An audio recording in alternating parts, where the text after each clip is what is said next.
Assalamualaikum warahmatullahi wabarakatuh. Perkenalkan, nama saya Rati Rahim, mahasiswa Prodi Pendidikan Agama Islam, Pasca Sarjana Institut Agama Islam Negeri Iayen Parepare, akan menjelaskan materi tentang ketentuan haji pada mata kuliah Praktek Teknologi dan Media Pembelajaran PAI oleh dosen pengampu Dr. Haji Muhammad Saleh MAG. Pada materi ketentuan haji akan ada beberapa subbagian pembahasan, yakni 1. Pengertian haji, 2. Hukum dan dalil haji, 3. Syarat wajib dan syarat sah haji, 4. Rukun haji, 5.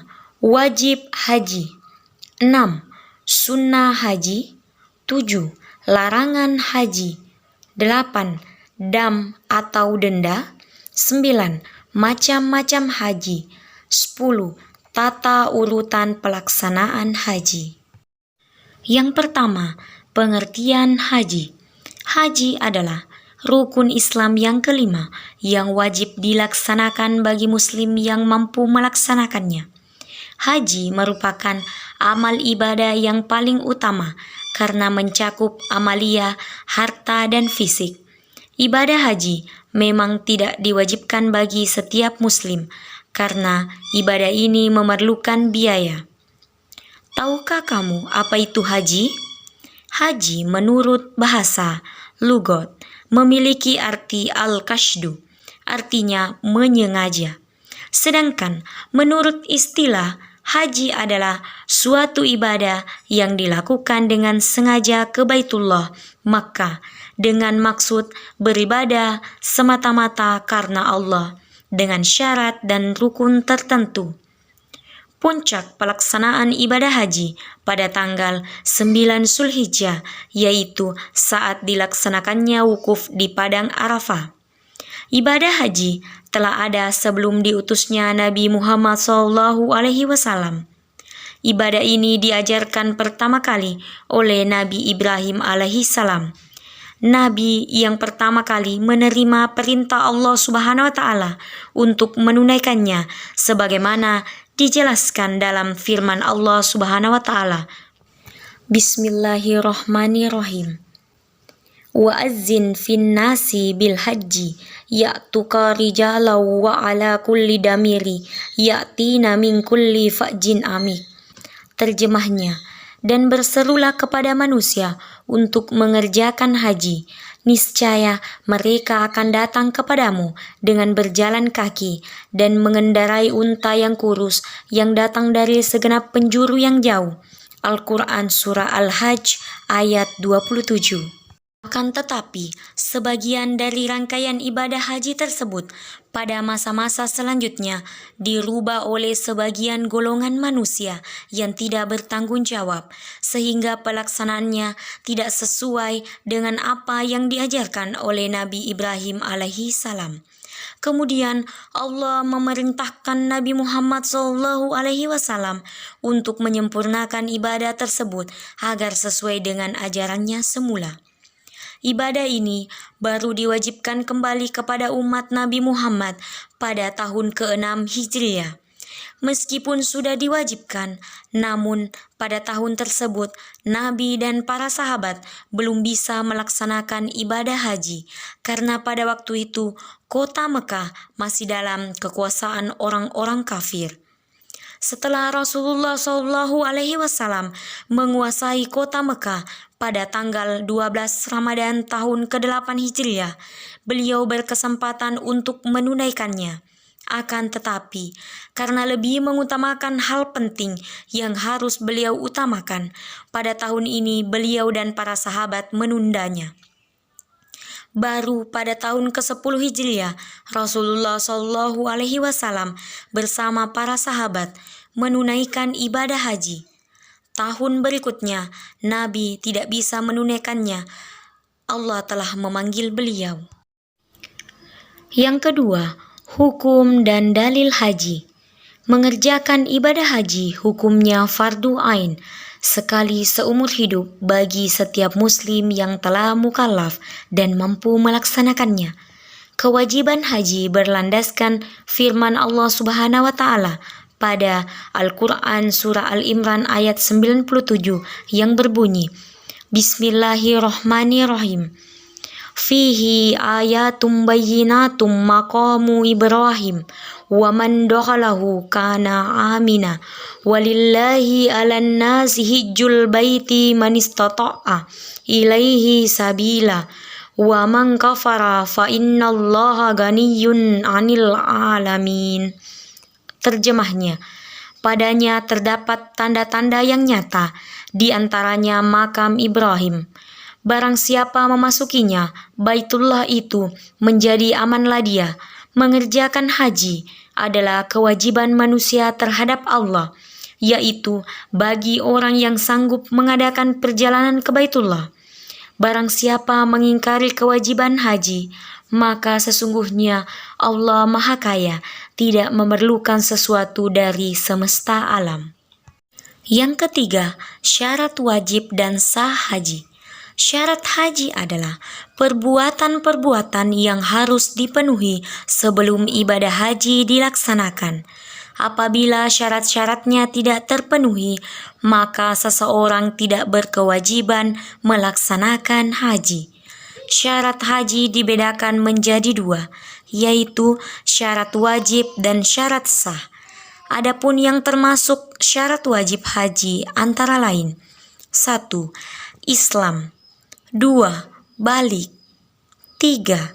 Berakal sehat atau tidak gila, 4. Merdeka, 5. Istita'ah atau kuasa mampu melaksanakannya. Yang dimaksud dengan kuasa atau mampu yaitu sehat jasmani dan rohani, memiliki biaya yang cukup dalam perjalanan, adanya kendaraan yang diperlukan, aman dalam perjalanan, dan bagi wanita ada mahram yang menyertainya.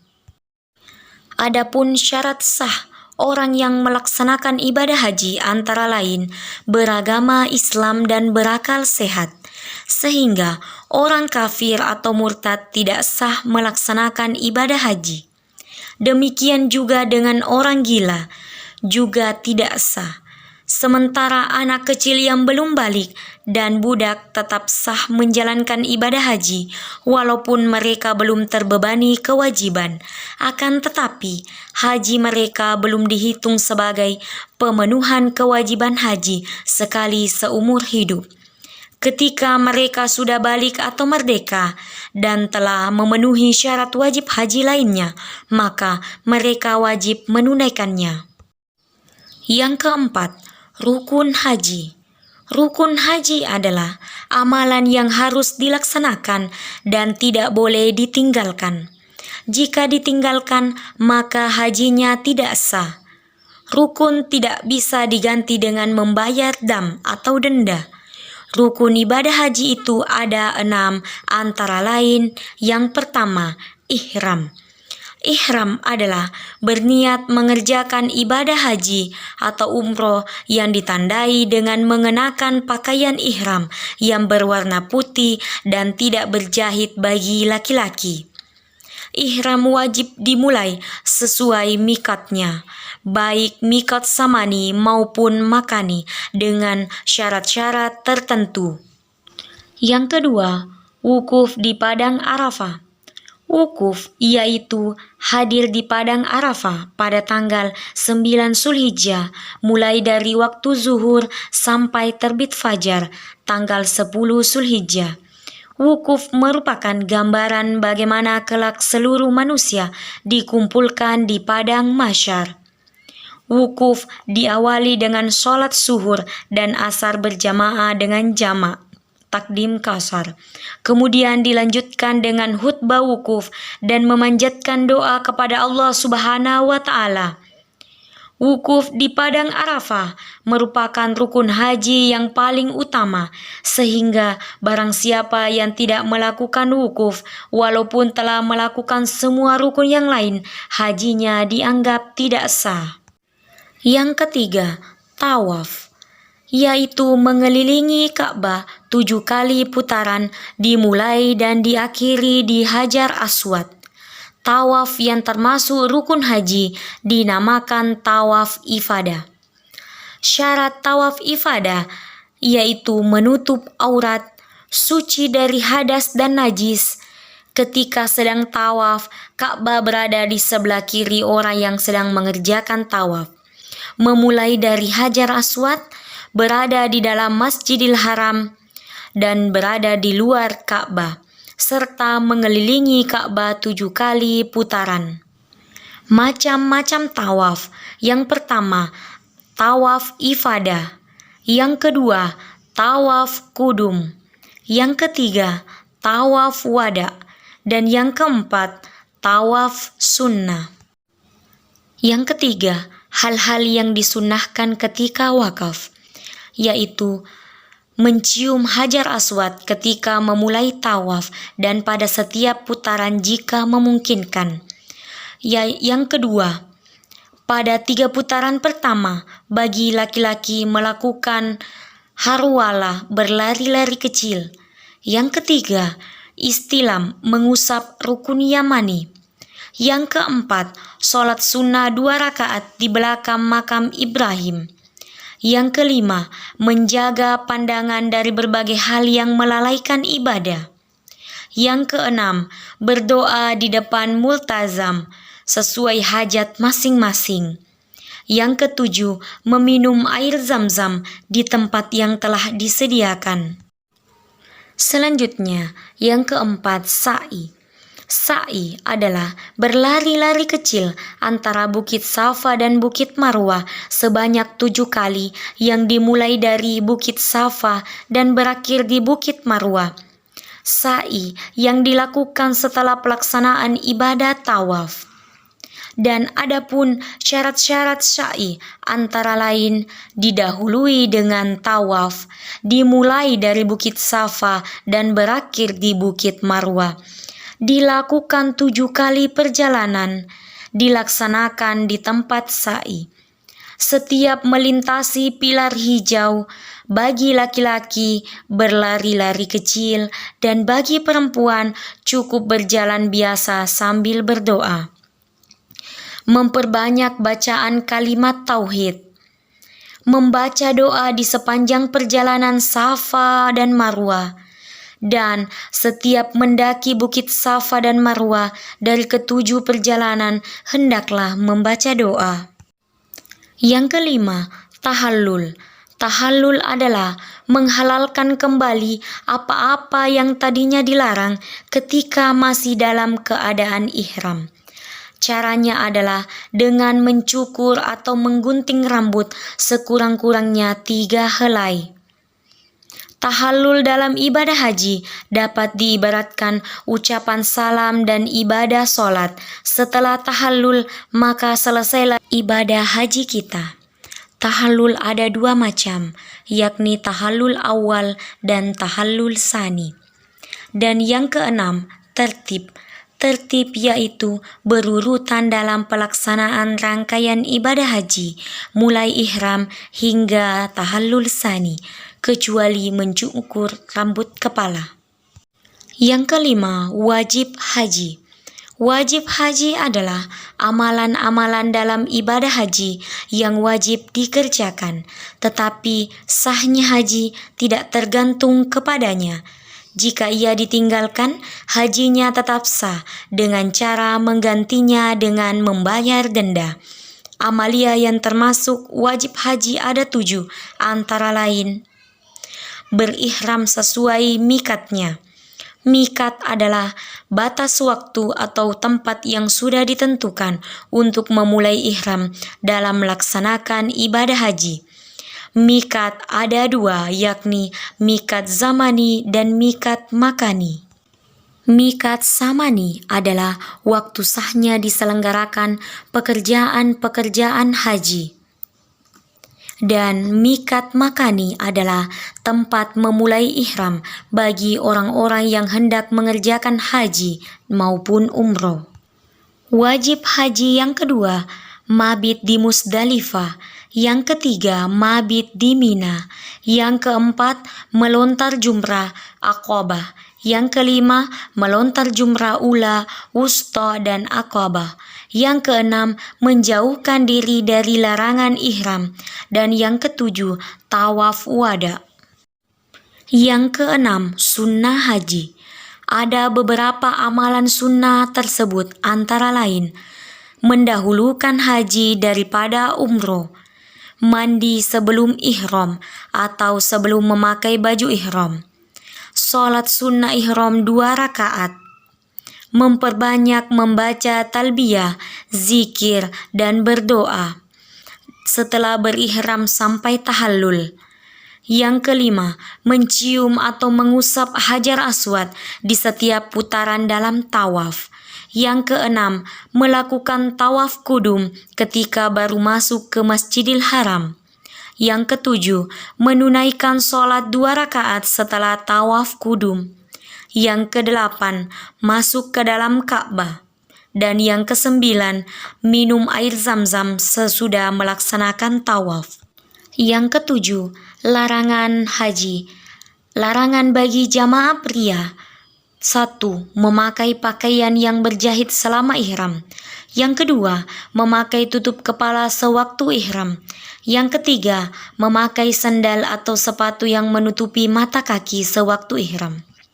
Larangan bagi jamaah wanita. Memakai tutup muka atau cadar dan memakai sarung tangan. Dan larangan bagi jamaah pria dan wanita, yakni 1. Memotong dan mencabut kuku. Yang kedua, memotong atau mencabut bulu pada kepala dan bagian badan lainnya. Yang ketiga, menyisir rambut kepala dan lain-lain. Yang keempat, memakai harum-haruman pada badan, pakaian maupun rambut, kecuali yang dipakai sebelum ihram. Yang kelima, memburu atau membunuh binatang darat dengan cara apapun ketika dalam ihram. Yang keenam, mengadakan perkawinan. Yang ketujuh, bercumbu rayu dengan syahwat atau bersetubuh. Yang kedelapan, mencaci maki, mengumpat, dan bertengkar. Yang kesembilan, mengucap kata-kata kotor atau tidak sopan. Dan yang terakhir, memotong atau mencabut tumbuh-tumbuhan. Yang kedelapan, dam atau denda. Dam dari segi bahasa berarti darah, sedangkan menurut istilah adalah mengalirkan darah atau menyembelih ternak berupa kambing, unta, atau sapi di tanah haram untuk memenuhi ketentuan manasik haji. Jenis-jenis dam atau denda adalah sebagai berikut. Yang pertama, bersetubuh atau hubungan suami istri dalam keadaan ihram sebelum tahallul kedua. Damnya berupa kifarat, yaitu seekor unta, sapi, 7 ekor kambing. Apabila tidak mampu, maka memberikan sedekah bagi fakir miskin berupa makanan seharga seekor unta setiap 1 mud, sama dengan 1 hari puasa. Hal ini dikiaskan dengan kewajiban puasa 2 bulan berturut-turut bagi suami istri yang segenggama di siang hari bulan Ramadan. Ketika berburu atau membunuh binatang buruan, damnya adalah memilih 1 di antara 3 jenis berikut ini, yakni menyembelih binatang, bersedekah makanan, atau berpuasa senilai harga binatang. Dan yang ketiga, mengerjakan salah satu dari larangan berikut. Misalnya, mencukur rambut, memotong kuku, memakai pakaian berjahit, memakai minyak rambut, memakai wangi-wangian, bersetubuh, dan lain-lain sebagainya. Hal tersebut bisa dipilih di antara salah satunya, yakni ingin menyembelih seekor kambing, berpuasa 3 hari, dan bersedekah sebanyak 3 gantang atau makanan kepada 6 orang fakir miskin. Yang keempat, Melaksanakan haji dengan cara tamattu atau qiran, damnya dibayar dengan urutan sebagai berikut. Memotong seekor kambing. Apabila tidak mampu, maka wajib berpuasa 10 hari. 3 hari dilaksanakan sewaktu ihram sampai Idul Adha, sedangkan 7 hari lainnya dilaksanakan setelah kembali ke negerinya. Dan yang kelima, meninggalkan salah satu wajib haji, yakni ihram dari mikat, melontar jumrah, bermalam di Musdalifah, bermalam di Mina pada hari tasyrik, dan melaksanakan tawaf wada. Yang kesembilan, macam-macam haji. Macam-macam haji ada 3, yakni haji tamattu, yaitu mengerjakan umroh terlebih dahulu, setelah itu mengerjakan haji. Yang kedua, haji ifrad, yaitu mengerjakan haji terlebih dahulu, baru kemudian melaksanakan umroh. Dan yang ketiga, haji qiran, yaitu mengerjakan haji dan umroh di dalam satu niat dan satu pekerjaan sekaligus.